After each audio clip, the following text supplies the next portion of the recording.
Hey, happy Sunday. I hope everyone had a great week, a decent week at the least. But yeah, happy Sunday. Y'all, so I'm just hopping on here really quickly, honey. I got some errands to run. I just left my parents' house. If y'all see my tongue is blue, ignore it. I was sitting over there eating a doggone a Trolley's popsicle, which I had no business eating. But yeah, I went over there, got a swoop by their house every now and then, every other week or whatever, to grab some food. My mama made another pot of gumbo because all the foolishness that transpired last Sunday, my niece and nephews left out of their house without even having the gumbo. So she made a whole nother pot. Man, they are just very blessed. My mom is truly, I always say, an earthly angel, because she go above and beyond for her grandchildren, her children, everybody she loves. So shout out to my mama. But yeah, she's just a beautiful soul, a beautiful spirit. I be telling her, couldn't be me. No, I have a beautiful spirit as well, but I definitely have more boundaries in place. So that's about the only difference. But yeah, I am just like my mommy. I have my mommy's heart, my mommy's spirit, my dad's as well. His knowledge, his logic. But I have certain boundaries that people can't cross with me. And that's the way it should be. But anyway, so yeah, I'm ripping and running. I gotta go buy some Texans gear for school tomorrow. I wore my gear on Friday, and we have to wear it again on Monday for them playing and preparing for all this playoff stuff. So we're having a Go Texan day. And yeah, so I gotta go run and find that. But anyways, really quickly, I just wanted to come on here because, y'all, I kid you not, yesterday, Saturday, January, what was that, 10th, 2026. So first of all, Saturday, I ain't do nothing but sleep, because my body was just extremely exhausted, and I just listened to my body and I said rest. And it wasn't even necessarily that I slept, but I definitely did lay down. I got up every once in a while to make sure, my blood flow can still operate smoothly and accordingly, right? But for the most part, I definitely laid down and calmed myself down and gathered myself and just regrouped. And there was a point of time where I woke up at 5 a.m. Well, I woke up at 5 a.m. I walked my doggy or whatever, and then came back in the house. And it was around that time where God put the message on me to, he just dropped it on me in my spirit, and was like, I was more so like, oh my gosh, I hear you, right? I hear you. I didn't post a video yesterday, didn't make it yesterday. Don't know why. I guess I just really had to process it and truly gather my thoughts before releasing any type of video on it. And y'all, he told me, because remember last Sunday, I posted the video, whatever. I posted it on Monday, I believe, about everything that transpired on Sunday. And he stopped me in my tracks yesterday at 5 a.m. in the morning. And he was like, because I was like, every time he gives me a dream or whatever, that dream comes to fruition. But God told me yesterday, he says, the dreams that I give you are to warn you for what's to come. It's actually a guide for you, that alley-oop to you, to assist you and to prepare you and to know what's getting ready to happen. However, it's not even necessarily what's getting ready to happen. The Lord told me things can only come to fruition if you, what, Jasmine? If you choose to entertain the situations. Okay, God is not giving me those dreams, you guys, for them to actually come to fruition. Sometimes he places dreams on us to prepare us, to give us a heads up, a one up on whatever the enemy is trying to attack us on, so that we can choose the better option in advance. We should already know what's coming. We should already be able to identify it once it hits us. And in those moments, it's up to us as godly individuals to choose to make the right choice, so that those things don't actually come to fruition. When I was talking to the guy back in August of 2025, and the one I was telling y'all, God revealed to me the snake dream that I only had once in college, and I haven't had any other time all the way up until 2025 of August last year. God wasn't giving me that dream to say, oh, go and make the snake come to fruition, right? He gave me that dream to let me know, hey, you have some people that's getting ready to try to come out the woodworks. They ain't been in your presence, ain't been, haven't had any access to you, and I don't know how many years, 7+ years or more, right? But I'm just letting you know they getting ready to come up. It's up to you to choose to open up that Pandora's box, or you can take heed to the dream that I am relinquishing to you to give you that heads up so that you can choose the latter, not the current, but the latter, please. 500 Alex for a no, not to open this Pandora's box. But what did my crazy self sit up there and do? I opened the Pandora's box. I allowed the snake dream to come to fruition by giving that person another chance, when I know good and doggone well I was never supposed to look back, and I was never supposed to allow that person to have access to me again. Okay, so I don't know who this message is for and who's getting ready to allow something to come to fruition, but if God has placed something on your mind, if he has placed something in your spirit, placed something in your dream or whatever, that is a heads up.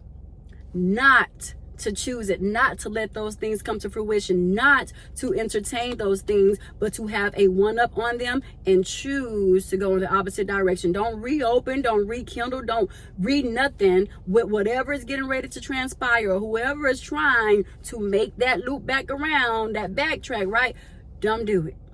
Don't do it. Even last Sunday, that Saturday night, I was, like I said, I was not able to really sleep well or whatever, and I was face to face with something that God was letting me know, you're getting ready to be under attack. But what did I do? I had the opportunity, I had the free will to choose not to let the situation come to fruition, but I let my flesh get the best of me, and I chose to stoop to the level that the person wanted me to stoop to. Right? God wasn't saying, hey, yeah, choose that option, choose option B. No, God was saying choose option A, avoid the situation, be the bigger person in that moment, and go on about your merry way. I didn't do that. The dream was an assist. Okay, the dream was an alley-oop to give me a one-up on the situation, but my flesh chose not to take heed. My flesh chose the option that it did. I allowed that to come to fruition. I allowed the situation to escalate far more further than what it really had to be.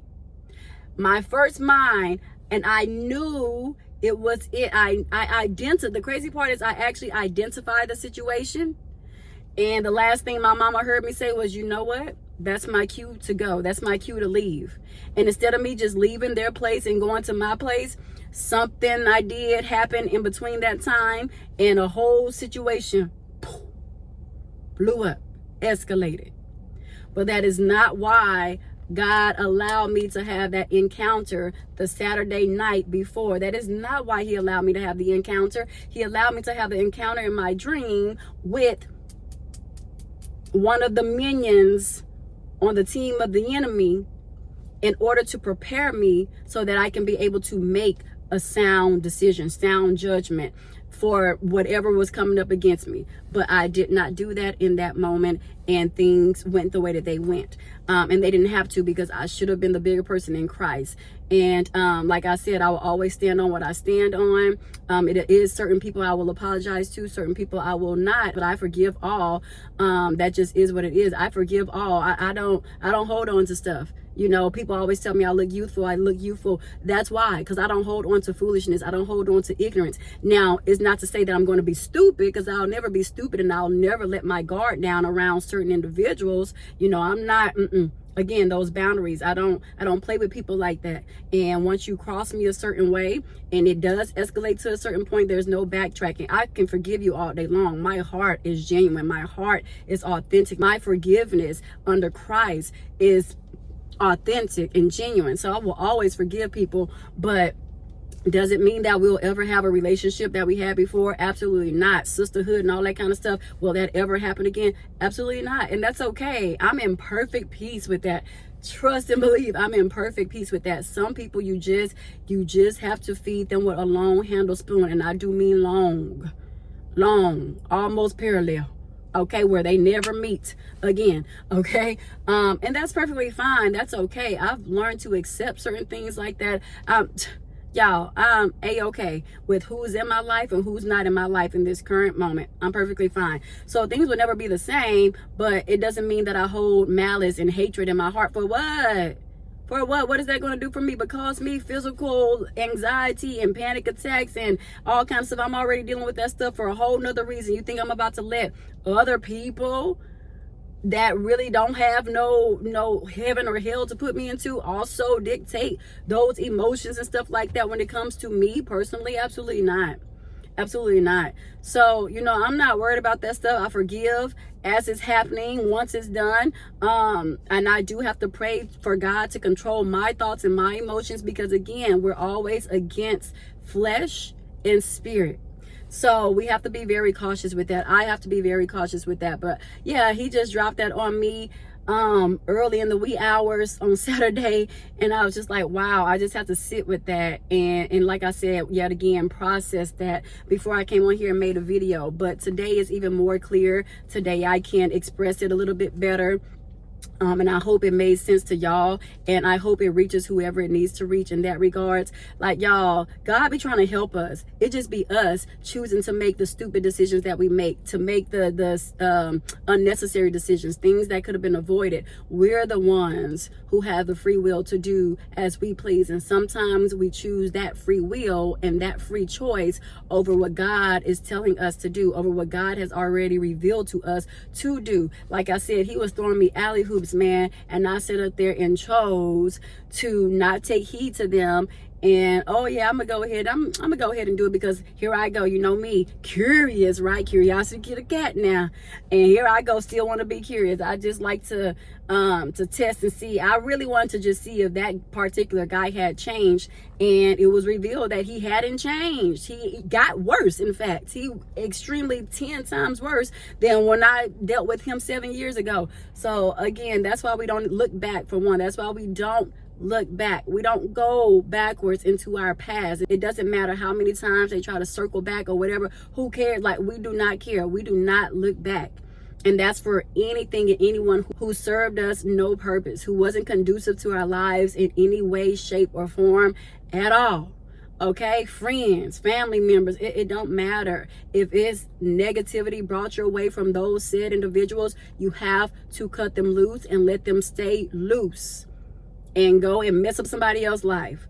Lord, be with those people, be with those individuals, those innocent beings, but they cannot be a part of our lives. Okay? And we cannot make hasty and impulsive decisions based on our feelings in that moment, because that's when things could go left or they can go right. And majority of the time, 3/4 of the time, the decisions we make from flesh is gonna cost us. It's gonna cost us something that we never intended on having to pay the price on. Okay? Because things can go really good or they can go really bad down south in a blink of an eye, and everybody's sitting there looking stupid like, oh no, I just ruined my life, right? And then at that moment it's too late. So yeah, just be cautious. Like I said in my last video, be cautious, be vigilant, be sober, be alert, and just understand when the enemy is presenting something in front of you. Talk to God in those moments and choose the godly thing to do, the godly reaction. It's my daddy always tell me this, because my grandmother always told him this as he was growing up. Trouble is easy to get into, but it's hard as HELL to get out of. I'm going to say that again. Trouble is easy to get into, but it's hard as HELL to get out of. All right? And those decisions that we make off of impulse, off of flesh, it can cost us everything. And I think people underestimate that. It can cost us everything. You haul off and hit somebody or damage somebody or do this and physically cause bodily injury to somebody, all right, that you anticipated on going to that level with those certain people or whatever, or with that person, but then it could possibly get way out of hand that you really didn't expect it to get to. And then again, you sitting there looking like, oh, but I just wanted to do this, I didn't mean to do that, but that happened. Okay, and then what? Then what? Behind bars. off of one impulsive and hasty decision. All right. Now I can see if somebody, run up behind you and hit you first, then you have every right to self-defense. That's all it's going to be called, self-defense. Okay. But if that's not the case, then get yourself out of that situation. Do what your mind said to do from the beginning, which is more than likely what God is telling you to do from the beginning. Follow God, not your flesh. Follow God, not yourself. Follow God, not your own free will, because our free will can cause us to get in a lot of freaking trouble. But all right, yes, that is the message that he dropped on me yesterday morning, and I just came on here to share it today before I ran this errand. And let me hurry up, because I got to get home and put this gumbo up before it's spoiled, because it's out here in this heat. And I'm about 15-20 minutes away from the house, leaving their side of town. So all right, y'all, till next time. I hope y'all went to church today. If y'all didn't, catch it online, wherever you at, whatever church you go to, watch it online. Read your Bible. I gotta go home and read my Bible. Gotta go take this doggy to the doggy park. I don't know, I may have to choose. I already went and put his sheets up, got his sheets from the washateria, because I drop his sheets and stuff off. The ladies there, they wash it, fold it, everything for me. I just got to go pick it up and pay for it. So I picked up his stuff, and yeah, we rocking and rolling. Got to get these errands wrapped up so I can get on and back in the house. Y'all know my little safety place, my safe haven, back in the house, to his house, okay? But I'm just rambling right now, but okay, to stop that. Bye, y'all. Till next time. Bye.